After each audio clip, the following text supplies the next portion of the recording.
Folks, there will be a slim majority for the Republicans in the House. That's extremely likely at this point. I don't want to get ahead of the skis, but I don't see any scenario by which the Dems retain control of the House. What that number is going to be, I don't know. Could be as low as, 221, as high as 230. It depends.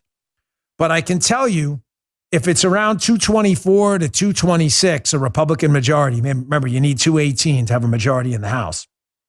And there's no filibuster in the House, so the majority rules in the House of Representatives side.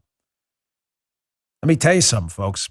Kevin McCarthy, who, is a moderate kind of swampy guy at times, a lot of times, unfortunately. Kevin McCarthy's not going to be able to do squat without the conservative side of the House. The Tom Masseys, the Jim Jordans. He ain't going to be able to do it. Chip Roy. You're not going to be able to do anything. Well, why? Because he's going to need every single vote. Dan, that's not going to happen. Really? What happened with the Democrat side when they had a 50-50 split with Kamala Harris being the tying vote? What happened with that, Joe, by simple math? By a 50-50 split and Kamala Harris is the tiebreaker, by simple math, doesn't that say to you that they need every single Democrat? Because if they had one Democrat turn, it would be 51-49. Affirmative. So thank you, I'm just checking my math. So who did that give incredible power to? Oh, that's right, Joe Manchin, who became a one-person, basically power center for the Democrat Party, and then eventually went over to screw over Republicans and moderate Democrats, which is what Joe Manchin always does. Remember that? Oh, yeah. So for a lot of the naysayers out there saying, slim majorities, they're not that great. Well, they're not. I'd like a bigger majority. But there's a big upside, and the big upside is the conservative wing of the party and the House side are a collective Joe Manchin.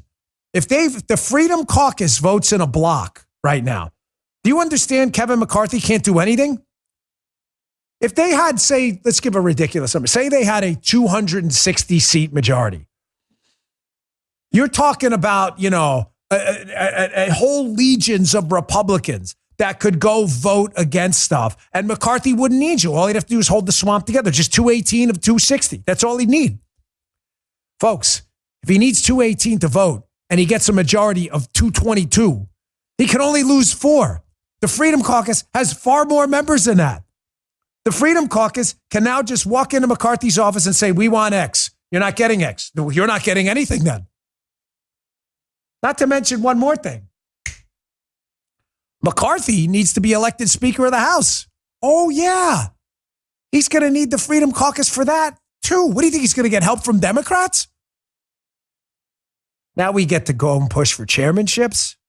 Now we get to push legislation.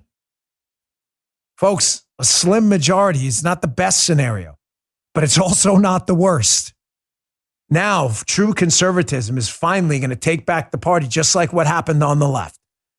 They had slim majorities too. You know what? An even better example. AOC and the squad. They own Nancy Pelosi. Why? Because she has just a couple of vote lead in the House as of today. She won't after today when they're sworn in January. That's why they own her. That's why you got the Green New Deal in the form of the Inflation Reduction Act. It's not all bad.